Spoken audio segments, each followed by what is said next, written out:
bonjour ou bonsoir, mes frères et sœurs. Ça dépend de l'heure à laquelle vous me suivez partout dans le monde entier. Je suis votre humble serviteur, l'évangéliste et prophète Abraham Emmanuel Jospin Bomolo Bolongo, qui vient en ce jour partager avec vous un sujet très important qui définit l'avenir de notre monde. Il s'agit bien évidemment de la Troisième Guerre mondiale, qui n'est plus un doute, mais une certitude. Et c'est là aménagé par l'apparition de coronavirus avec son nom scientifique qu'on appelle Covid-19, que nous essaierons d'exploiter avec vous dans cette série. Alors, nous sommes dans le cadre de nos actualités prophétiques. Nous allons parler aujourd'hui de la création et progression de la pandémie Covid-19, les avis de toutes les nations, la manière dont les avis sont partagés, et certains pays qui fustigent le comportement de la Chine d'avoir libéré le virus Covid-19, d'une part, et d'autre part, le pays de l'OTAN, qui boycottent les études approuvées par certains chercheurs sur les médicaments qui soignent réellement au profit de vacciner la population mondiale et d'insérer la puce électronique RFID. Alors, j'aimerais en passant parler sur quelque chose qui est très important. Il s'agit de la création du Covid-19. Nous avons vu les informations sur qu'il est, les vidéos sur qu'il est, même dans les réseaux sociaux, où certains chercheurs démontrent que le Covid-19 ne vient pas d'un animal, mais ça a été créé par des humains avec des intentions bien déterminées. Alors, vous voyez la création de ce virus qui aujourd'hui s'est propagé dans le monde entier et a fait tomber des milliers de personnes. Bien aimés, c'est une chose évidente que moi et toi, nous ne pouvons s'en passer. Ça requiert notre attention et nous avons le droit d'avoir un œil dessus. Alors, en rapport avec cela, il y a certains pays qui fustigent le comportement de la Chine. Il y a certains pays du monde entier, tels que les États-Unis, nous avons la Grande-Bretagne, nous avons l'Allemagne, parmi d'autres pays qu'on pouvait citer, la liste est longue, qui fustigent le comportement de la Chine.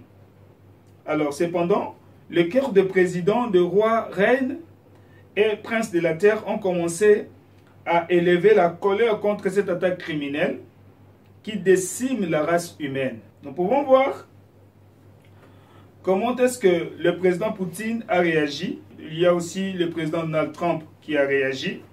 Il y a la chancelière aussi de l'Allemagne qui avait réagi. Et c'est celui du Royaume-Uni. Tel que la chancelière de l'Allemagne est arrivée à envoyer une facture d'environ de 149 milliards d'euros à la Chine pour le dommage causé par le coronavirus dans son pays. Vous pouvez voir avec le journal publié dans benewebtv.com du 22 avril 2020 par Romaric de Guénon.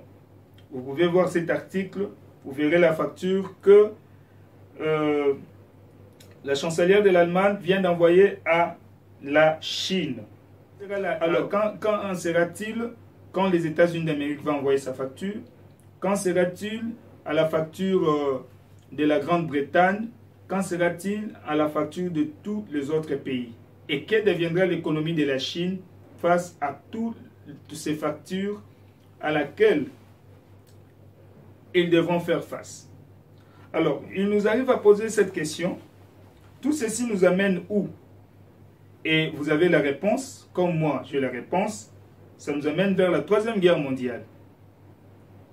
Alors, la Troisième Guerre mondiale sera une guerre nucléaire suite au conflit politique économique, mais lequel sera amplifié par le conflit israélo-palestinien, plan bien tracé par les Illuminati avant la Première Guerre mondiale, dénoncée d'ailleurs par Albert Pike, le franc-maçon du 33e degré. Alors, nous allons partager une vérité ensemble et vous allez comprendre comment les choses qui ont été tissées dans les secrets concernant la Troisième Guerre mondiale est aujourd'hui officielle. Dans sa lettre, prenez ceci, Albert Pike est le plan luciférien de gouvernement mondial, lettre du général Albert Pike au Giuseppe Mazzini du 15 août 1871, révélée par le commodore William Guy, voir le site dimsung.free.fr, vous pouvez consulter là et vous pouvez télécharger d'ailleurs.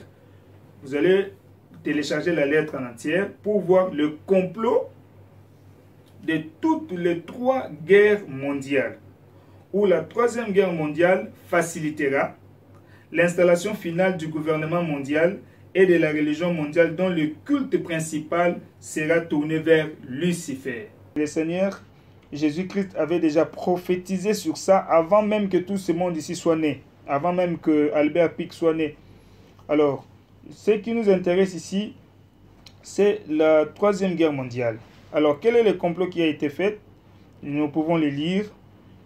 La Troisième Guerre mondiale doit être fomentée en utilisant les divergences que les agents des Illuminati attisseront entre les sionistes politiques et les dirigeants du monde musulman.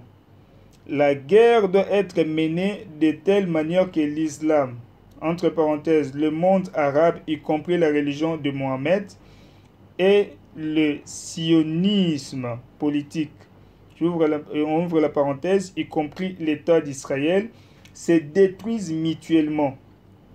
Dans le même temps, les autres nations, une fois de plus divisées entre elles, à ces propos, seront forcées de se combattre jusqu'à un état d'épuisement complet, physique, moral, spirituel et économique.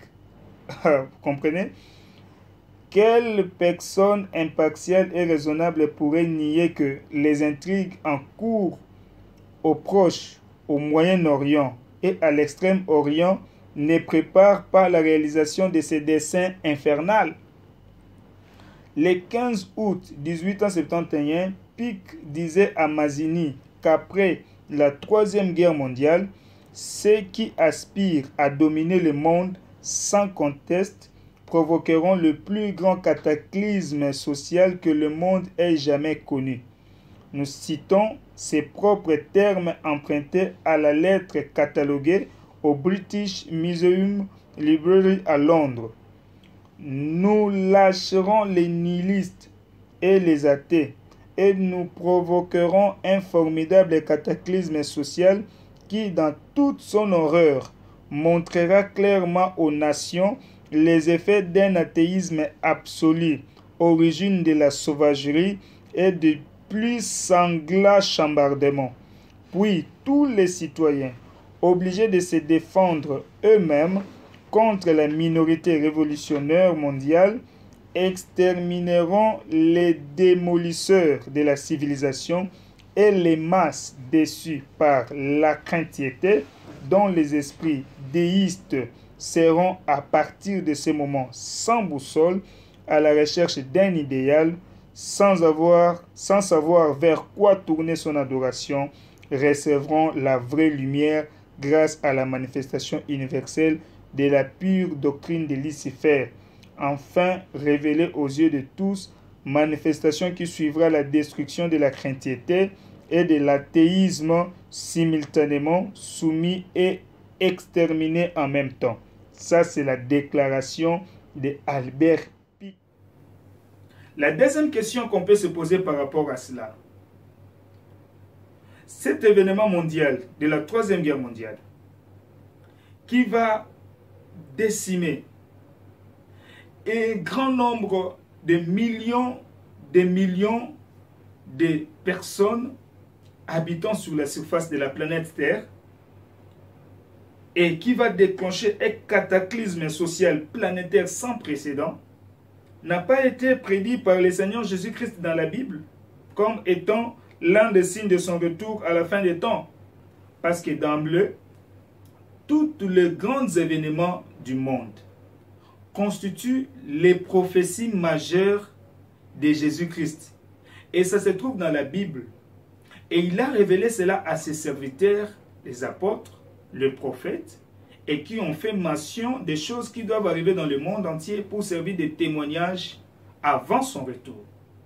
Est-ce que la Troisième Guerre mondiale, c'est aussi un des signes? Oui. Cet événement mondial a été prédit par Jésus-Christ il y a environ 2000 ans passés dans la Bible, mon bien-aimé frère et sœurs qui me suivez. Il avait été révélé à l'apôtre Jean dans l'île de Patmos. Et on peut lire à cet effet Apocalypse chapitre 9, versets 13 à 21. Le sixième ange sonna de la trompette et j'entendis une voix venant des quatre cornes de l'autel d'or qui est devant Dieu. Et disant au sixième ange qui avait la trompette, délie les quatre anges qui sont liés sur le grand fleuve Euphrate. Et les quatre anges qui étaient prêts pour l'heure, le jour, le mois et l'année furent déliés, afin que tuasse le tueur des hommes. Notez bien cela souligné, afin qu'il tuasse les tiers des hommes.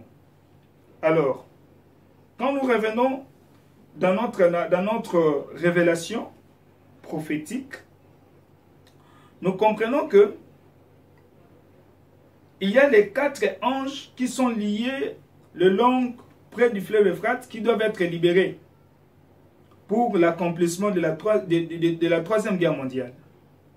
Alors, il est question pour nous de comprendre qui sont ces quatre anges. Ces quatre anges font allusion à quoi ou à qui, afin que nous sachions comment sera la prophétie, l'accomplissement de la prophétie de la Troisième Guerre mondiale, qui jusque-là, le coronavirus est en train d'exciter la Troisième Guerre mondiale, est en train de faire appel à la Troisième Guerre mondiale, parce que nous venons de voir que les rois sont fâchés et beaucoup d'économies des pays sont par terre. Et l'économie mondiale aussi, je précise, est par terre. Les quatre anges sont les quatre cavaliers de l'Apocalypse qui se trouvent dans les quatre premiers sceaux de l'Apocalypse 6. Tu as ta Bible avec toi, que lorsque tu lis l'Apocalypse chapitre 6, les quatre premiers sceaux révèlent les quatre anges qui sont liés le long du fleuve Euphrate. Et ils sont prêts pour le jour, ils sont prêts pour l'heure, ils sont prêts pour le mois, ils sont prêts pour l'année. Le déclenchement de la Troisième Guerre mondiale. Alors, si vous avez besoin d'avoir beaucoup plus de détails sur ça, il s'agit du catholicisme, du communisme, du capitalisme et de l'islamisme. Et si vous avez besoin de voir des détails sur les quatre cavaliers de l'Apocalypse, je vous enverrai d'aller consulter la publication du pasteur Irvin Baxter sur YouTube, là où il parle de la série Comprendre la fin de temps. Vous allez avoir des détails sur ça. Maintenant, essayons d'analyser pourquoi le fleuve Euphrate constitue le point central des quatre anges. Pourquoi le fleuve Euphrate? Pourquoi pas le fleuve Tigre? Pourquoi pas le fleuve Congo? Pourquoi le fleuve Euphrate? Et nous essaierons de comprendre en rapport avec la lumière de la parole de Dieu et les actualités prophétiques, afin que nous y arrivons à déchiffrer. Je suis allé lire un article du site Les Clés du Moyen-Orient, publié par Hervé Amiot le 6 décembre 2013, intitulé « L'eau, cause ou prétexte pour les conflits ». L'exemple est du Tigre et de l'Euphrate. Et j'ai découvert les affirmations suivantes sur le fleuve Euphrate. Je partage avec vous ces affirmations. 1. L'Euphrate fait partie du croissant fertile de la Mésopotamie.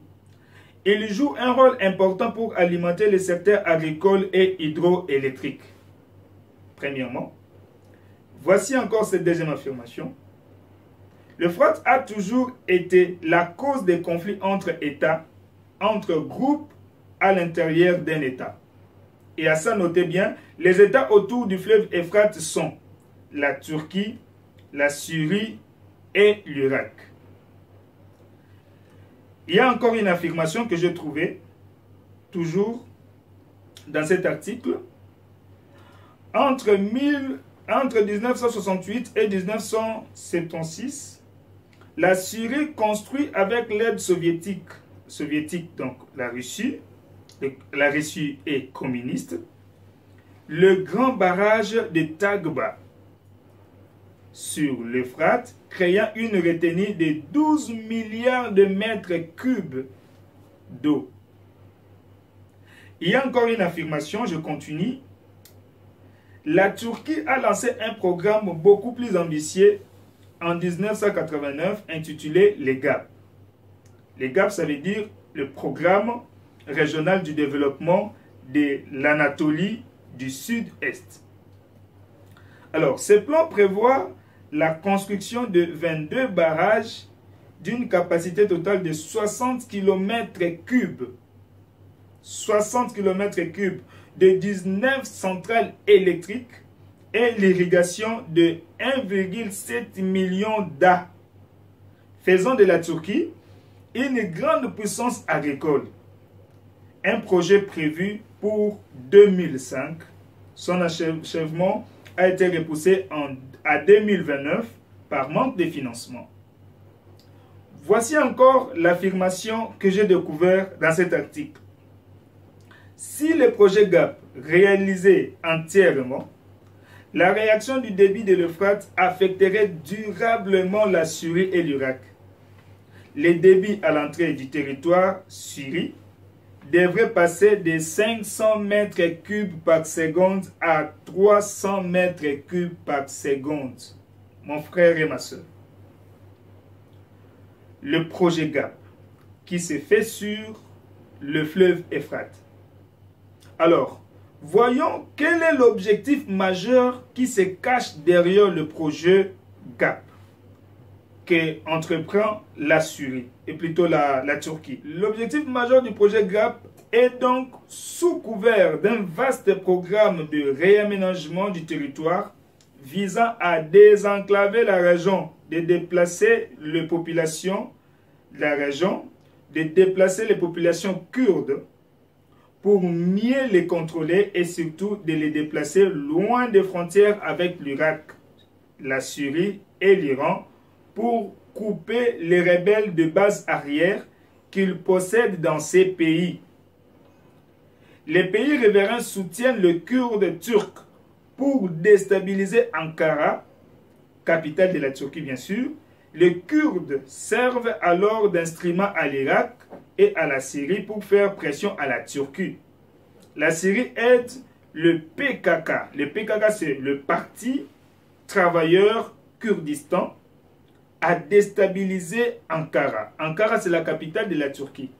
Alors, les Kurdes, c'est un peuple indo-européen. Donc, c'est un peuple indo-européen, c'est des Indiens européens qui cherchent à déstabiliser Ankara. Ankara, la capitale de la Turquie, parce que nous allons comprendre quelles sont les intentions qui motivent le peuple kurde à se lancer dans une menace de guerre contre la Turquie. Mais là, nous ne sommes pas encore arrivés à définir les 4 cavaliers. Restons à l'esprit les 4 cavaliers. Nous avons le catholicisme, nous avons le communisme, nous avons le capitalisme et nous avons l'islamisme. Alors, nous continuons nos affirmations. Le journal continue à affirmer que l'eau ne semble être qu'un vecteur, voire un prétexte à des conflits qui sont davantage le fruit de la cristallisation d'un ressentiment historique. Notez bien, les Turcs veulent éviter d'être confondus avec le peuple d'Arabes qui, alliés des Britanniques, les Britanniques sont des capitalistes, pendant la Première Guerre mondiale, les ont expulsés de leur territoire. Alors, à l'exemple, nous avons la Syrie revendique les Sandjaks. C'est la division administrative l'Ottoman. L'Ottoman, c'est l'Empire ottoman qui a été disloqué d'Alexandrette, c'est-à-dire la région des Hatay, au sud de la Turquie. Zone appartenant à la Syrie mandataire, mais cédée par la France, entre parenthèses. Notez bien, France, ce sont les capitalistes, à la Turquie en 1939. Alors, ceci nous amène où? Là, nous avons déjà vu l'intervention des capitalistes dans les affaires qui se passent tout au long de l'Euphrate.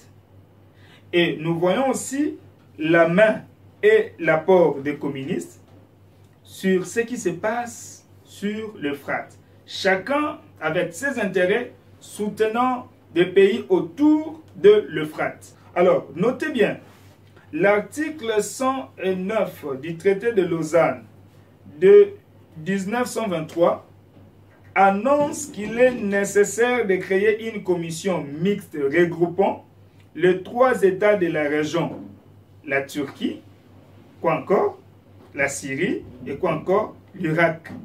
Les 3 États de la région sous mandat français et Irak sous mandat britannique, chargés de gérer les litiges qui pourraient naître le projet hydraulique. Cet article 109 des traités de Lausanne permet à ce que les 3 pays puissent se conformer dans une politique de gestion de l'Euphrate.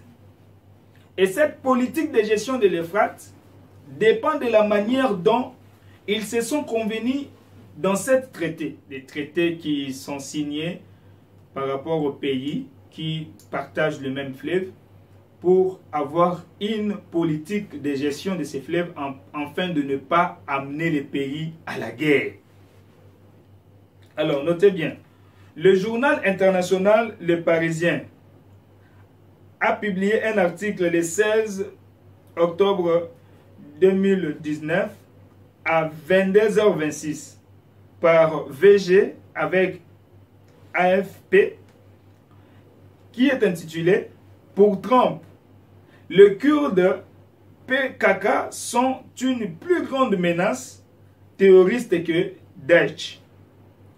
Notez aussi, les Kurdes constituent le 4e groupe ethnique, ça il faut souligner, le plus important du Moyen-Orient, mais qui n'ont jamais obtenu un État national permanent. Et la majorité des Kurdes est musulmane sunnite. Nous voyons comment est-ce que, même au cours de cette période, les années passées et à présent, la tension qui règne au sein de la Syrie, où même les États-Unis avaient envoyé des forces militaires et à un moment donné, les États-Unis ont retiré les forces militaires américaines du sol des Syriens. Et maintenant, il y a la Russie qui avait renforcé des éléments pour essayer de défendre les intérêts chacun visés dans la Syrie et d'autres les intérêts visés dans la Turquie. Alors, après les analyses, qu'est-ce que nous constatons? Après les analyses de cet article, nous comprenons que les pays du Moyen-Orient souffrent de conflits politiques, interethniques, donc entre parenthèses religieux, économiques, depuis longtemps. Et nous remarquons la présence des 4 anges et près de l'Euphrate, à travers leurs intérêts d'investissement, comme on venait de le dire, de la religion et du soutien d'un État à l'autre ou un groupe d'opposants d'un État à l'autre. Mais pour la Troisième Guerre mondiale, la Bible précise ceci, que les 4 anges liés près de l'Euphrate seront déliés. Et c'est bientôt. Voici en quelques lignes les intérêts de chacun des 4 cavaliers au Moyen-Orient.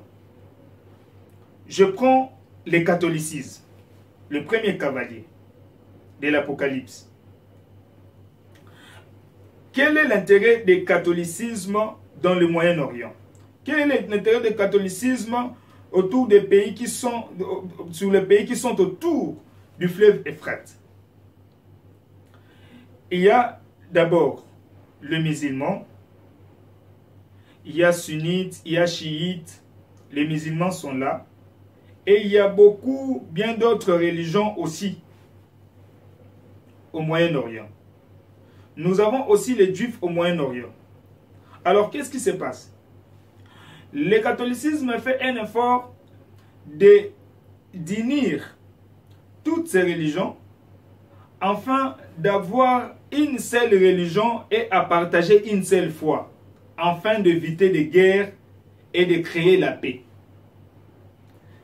Et cette même politique utilisée par le pape François a témoigné de ces faits dans l'année 2016, où il y a même une vidéo qui a été publiée, où le pape démontre que toutes les religions du monde peuvent se réunir autour d'une table et partager une seule foi.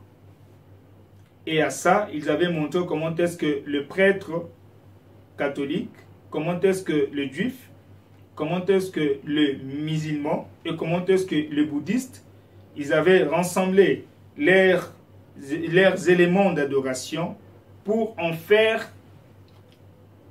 une foi commune. Et à ça, nous comprenons que le pape a ramené toutes les religions vers l'œcuménisme papal. Or, l'œcuménisme papal, ce n'est même pas une forme de religion mondiale, mais c'est la religion mondiale. Ça, c'est le premier élément. Vous pouvez voir l'article publié le 6 janvier 2016 sur YouTube par la chaîne du Vatican, dont le titre intitulé « Intention de prière du pape François, janvier 2016 ». Alors, nous allons parler du deuxième cavalier. Le deuxième cavalier, c'est le communisme. Le communisme, par rapport à ses intérêts, il travaille en soutenant un groupe de musulmans, tels que les Syriens, tels que certains Syriens, à lutter contre les régimes de leur pays sous l'influence des capitalistes, c'est-à-dire sous l'influence des pays de l'OTAN. Alors, nous prenons l'élément, le troisième point, nous avons les capitalistes. Le capitalisme, c'est le troisième cavalier de l'Apocalypse. Lui, maintenant, il fait quoi? Il a une politique autour du fleuve Euphrate. Il lutte contre le terrorisme en les combattant à leur source, tout en exploitant aussi leur pétrole. Et c'est la raison de la présence militaire de troupes américaines en Irak et sur l'Euphrate. Dernièrement, les États-Unis venaient de débarquer, venaient de répandre ces troupes militaires. Ils ont fait des 100 000 militaires, des soldats américains sur le fleuve Euphrate. Et ils sont là, nuit et jour, en train de traquer les forces islamiques. Donc voilà. Alors, le quatrième cavalier, lui, l'islamisme, par rapport déjà à sa zone de l'Euphrate, il se veut être maître de l'Euphrate, car le fleuve Euphrate est leur propriété malgré certaines diversions entre États. Mais en dépit de tout cela, ils luttent contre les capitalistes et boycottent souvent leurs intérêts dans la région du Moyen-Orient. C'est aussi l'une des raisons des menaces islamiques en Israël, en dehors du conflit religieux, qui les a toujours opposés en rapport avec la Terre Sainte. Voyez comment est-ce que les 4 cavaliers de l'Apocalypse, les 4 anges qui sont prêts pour l'heure, pour le jour, pour le mois et l'année, autour des fleuves Euphrate, ont des intérêts. Et ce sont ces anges-là, quand la trompette va sonner, bientôt, ils seront déliés pour la 3e guerre mondiale. Alors, si nous continuons à lire l'Apocalypse chapitre 9, versets 16 à 21, nous pouvons le prendre à partir du verset 16, verset 21. Nous lisons au nom de Jésus. Le nombre des cavaliers de l'armée était de 2 myriades de myriades. Donc c'est environ 200 millions de militaires. J'ai entendu le nombre. Et ainsi, je vis les chevaux dans la vision, et ceux qui les montaient ayant des cuirasses couleur de feu. L'apôtre Jean voyait la tête des chevaux. Et à cette époque-là, l'apôtre, comme la technologie des hélicoptères n'ont pas été développée, la technologie des chars de combat n'a pas été développée, l'apôtre Jean voyait les chars de combat sous forme de chevaux. Et il présente des détails très importants. Nous voyons et ainsi, je vis les chevaux dans la vision, et ceux qui les montaient ayant des cuirasses. Et cuirasses, c'est fait en quoi? Cuirasses faites en fer. C'est en métal. Et c'était de couleur de feu. Alors, vous voyez, dans certains hélicoptères, dans certains chars de combat, il y a des décorations selon ce que les pays veulent présenter la couleur de ces chars de combat ou de cet hélicoptère, et ils peintent en rouge, les autres en jaune. Si nous comparons le nombre que la Bible nous précise par rapport à l'armée de 2 myriades de myriades, ça nous donne des militaires de beaucoup de pays fusionnés qui nous donnent ces chiffres. Et ces chiffres-là est lié à quoi? Ces chiffres-là est lié aux militaires qui sont rassemblés pour la guerre. Voilà. Et le tiers des hommes fut tué par ces 3 fléaux, par le feu, la fumée et par le souffle qui sortait de leur bouche. Donc, c'est-à-dire, pendant les événements de la guerre, les chars de combat en train de tuer, les hélicoptères des avions en train de tuer, et ces boules de feu qui sortent de leur bouche causent des dégâts. Et des dégâts, là, ce qu'on appelle des dégâts nucléaires. Donc, la 3e guerre mondiale, c'est une guerre qui va faire appel aux tirs nucléaires. Donc, les pays, les communistes, les capitalistes, l'ensemble de ces pays, et l'islamisme, chacun dans son coin a développé les armements nucléaires. Et ces armes nucléaires seront exploitées dans la 3e guerre mondiale. Et tous les pays entreront dans cette guerre. Alors, la Bible est tellement vraie que nous pouvons constater la lumière de ces détails. Et la prophétie de Jésus-Christ court à son accomplissement. Dit au verset 19, « Car le pouvoir des chevaux était dans leur bouche et dans leur queue. Leur queue était semblable à des serpents ayant des têtes, et c'est avec elles qu'ils faisaient du mal. » Donc, l'apôtre Jean voyait ces chars de combat, il voyait ces systèmes, les camions blindés, les camions tireurs de missiles, des missiles à courte portée ou à longue portée.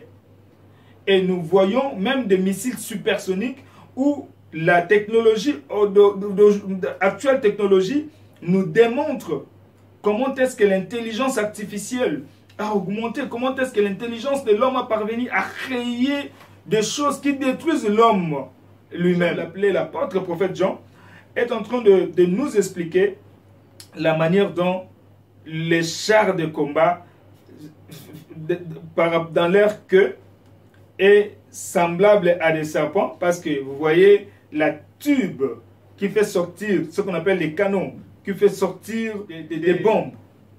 Cette tube-là, l'apôtre prophète Jean est en train de le voir comme la queue du serpent. comme la quai, et ayant des têtes. Ils voient des têtes de chars de combat. Donc voilà. Et les autres hommes ne furent pas tués par ces fléaux, ne se repentirent pas des œuvres de leurs mains, de manière à ne point adorer les démons et les idoles d'or, d'argent, d'airain, de pierre, de bois, et qui ne peuvent ni voir, ni entendre, ni marcher. Et ils ne se repentirent pas de leur meurtre, ni de leur enchantement, ni de leur impudicité, ni de leur vol. L'apôtre Paul montre que malgré la Troisième Guerre mondiale, le Seigneur Jésus-Christ révèle à l'apôtre Jean, il y aura un nombre de gens qui resteront sur la surface de la terre. Et ces gens-là ne se repentiront pas.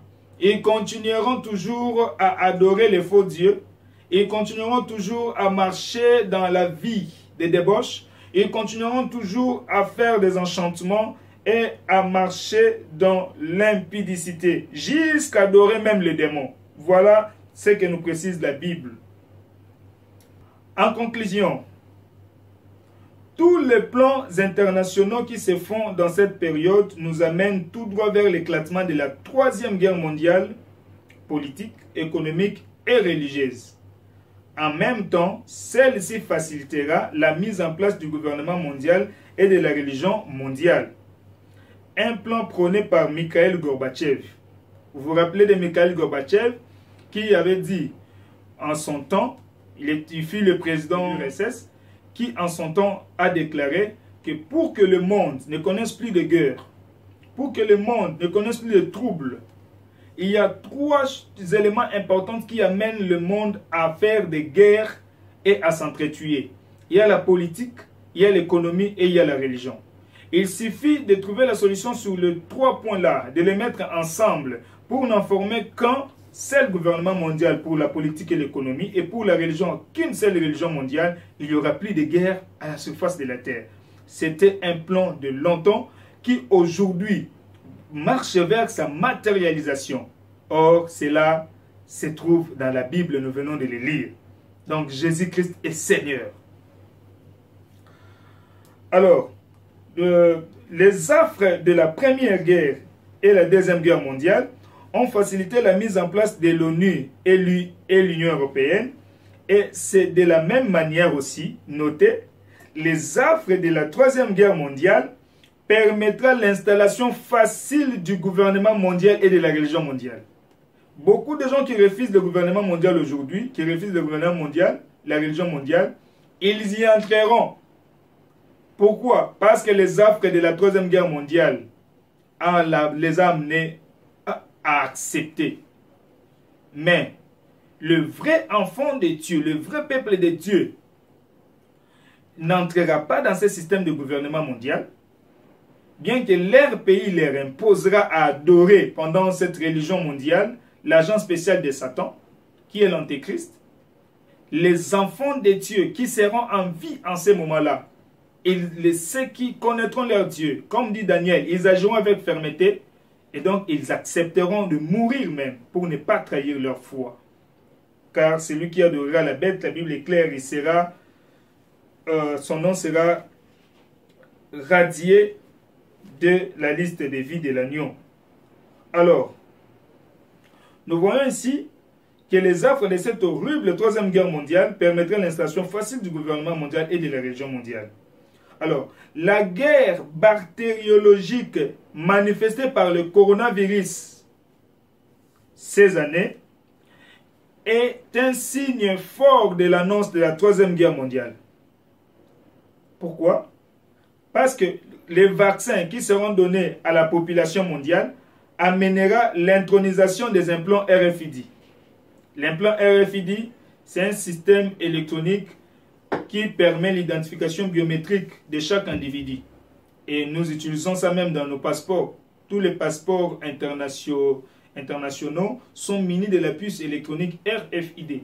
C'est la technologie développée aux États-Unis d'Amérique, imposée dans le monde entier par l'Organisation de l'aviation civile, l'Organisation internationale de l'aviation civile, ICAO, lesquels seront connectés au réseau 5G, la technologie du réseau 5G. lesquels balisera le chemin à la marque de la bête 666, lorsque le dictateur mondial, l'Antichrist, se manifestera dans le monde entier après les deux témoins de l'Apocalypse 11, versets 3 et 14, avant le retour de Jésus-Christ notre Seigneur.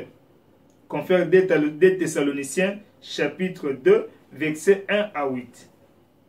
Alors, quel sera l'objectif du gouvernement mondial et de la religion mondiale? L'objectif du gouvernement mondial et de la religion mondiale est d'amener le monde entier à adorer Lucifer, donc les Satan, les diables, l'adversaire de Dieu Tout-Puissant, par le biais de la bête, donc l'Antichrist, le dictateur mondial, et de son faux prophète. Très prochainement, je vous parlerai de la bête, je vous parlerai du faux prophète, d'où est le faux prophète et d'où sortira la bête, le dictateur mondial. Il sortira d'où? Alors, tous ceux qui adoreront la bête, notez bien, rateront la vie éternelle. Vous pouvez lire ça dans Apocalypse chapitre 14, versets 9 à 11. Tout ce que nous voyons sur la terre a été déjà prédit par le Seigneur. Alors, comme nous venons de le démontrer aussi, la troisième guerre mondiale se trouve dans la Bible. Et elle fait partie des prophéties obligatoires. Les prophéties obligatoires sont des prophéties où on ne peut jamais s'en passer. C'est-à-dire que vous priez que cela arrive, que vous priez que cela n'arrive pas, ça va arriver. Ce sont des prophéties phares qui servent de signe du retour de notre Seigneur Jésus-Christ. La troisième guerre mondiale, maintenant, fait partie des signes majeurs du retour de Jésus-Christ sur la terre pour prendre son épouse, c'est-à-dire l'Église pure et sans tache. Car ce monde va être détruit bientôt et s'il faut avoir le temps de donner sa vie à Jésus-Christ, mon bien-aimé, mon frère et ma soeur, c'est maintenant de le faire. Nous sommes à la fin de notre exposé, nous sommes à la fin de notre vidéo, de ce message sur la troisième guerre mondiale. S'il faut avoir le temps de donner sa vie à Jésus, c'est maintenant de le faire. Parce que si jamais la troisième guerre mondiale éclatait, ou avant même que la troisième guerre mondiale éclate, la mort existe. Tu ne sais pas ce qu'un jour peut enfanter. La mort peut te surprendre. Alors si la mort te surprend, il n'y a plus moyen de revenir en arrière en ce moment-là. Car la Bible déclare dans Hébreux chapitre 9, verset 27, il est réservé aux hommes de mourir une seule fois, après quoi viendra le jugement. Donc si vous mourrez, c'est fini. Donc s'il y a le temps de donner la vie à Jésus, c'est maintenant. C'est maintenant, mon frère, ma soeur. Parce que si tu rates le ciel, sache-le très bien que tu ne pourras jamais rater l'enfer. La Bible déclare dans Jean chapitre 3, verset 16, « Car Dieu a tant aimé le monde. Il a donné son Fils unique, afin que quiconque croit en lui ne périsse point, mais qu'il ait la vie éternelle. » Voyez combien le Seigneur t'aime. Voyez combien le Seigneur m'aime. Voyez combien le Seigneur aime le monde. Voyez combien le Seigneur aime les habitants de la terre. Parce qu'il sait que ce monde sera détruit. Et il veut prendre ceux qui ont cru en lui, qui ont espéré en lui, qui ont marché selon sa parole, afin de vivre avec lui pour toute l'éternité dans le royaume de Dieu. Bien-aimé, mon frère et ma soeur, la vie éternelle est entre tes mains, et aujourd'hui, c'est une occasion pour toi de recevoir cette vie que Jésus-Christ te donne à travers ces messages.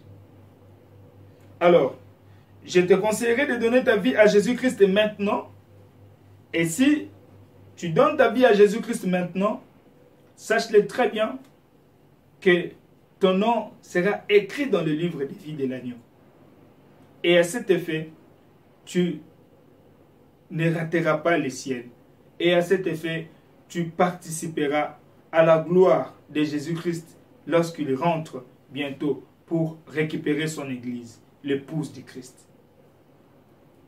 Vous pouvez faire cette prière avec moi si tu veux donner ta vie à Jésus-Christ maintenant, afin d'être sauvé. Incline ta tête là où tu es et répète ces paroles de prière après moi. Père, c'est éternel, je suis un pécheur. j'ai besoin de ton salut. Je crois que Jésus-Christ, ton Fils unique, est mort pour mes péchés. Et je crois que tu l'as ressuscité d'entre les morts. Je décide d'abandonner ma mauvaise vie aujourd'hui. Seigneur Jésus-Christ, viens entrer dans ma vie maintenant pour me sauver. Afin que ma vie reflète l'image de ta parole pour être sauvé.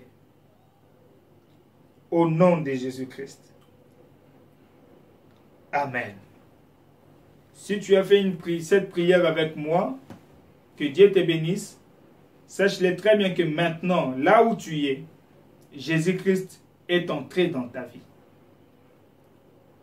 Et tu peux lire la prière que nous avions faite. C'est un résumé de Romains chapitre 10, verset 9. Et tu peux bien évidemment nous écrire mes coordonnées qui défileront à la fin de cette vidéo pour certaines questions supplémentaires ou certaines orientations par rapport à la croissance spirituelle pour le temps qui nous reste, car Jésus-Christ revient vraiment. Voici les détails que nous venons d'exploiter sur les accomplissements des prophéties bibliques. Donc, le coronavirus, enfin, c'est une arme bactériologique utilisée pour exciter la Troisième Guerre mondiale. Que Dieu vous bénisse infiniment partout où vous vous trouvez. Et cette vidéo que nous avons partagée aujourd'hui, nous aurons encore certaines précisions sur les vidéos à partager très prochainement. Et avec le Seigneur, avec la grâce de Dieu, nous ne manquerons pas de pouvoir avoir tous les détails possibles sur les accomplissements des prophéties bibliques. À nous revoir très prochainement sur les actualités des prophéties bibliques. Que Dieu vous bénisse. Amen. Car il est écrit, venez, prosternons-nous, humilions-nous, fléchissons les genoux devant l'Éternel, notre roi.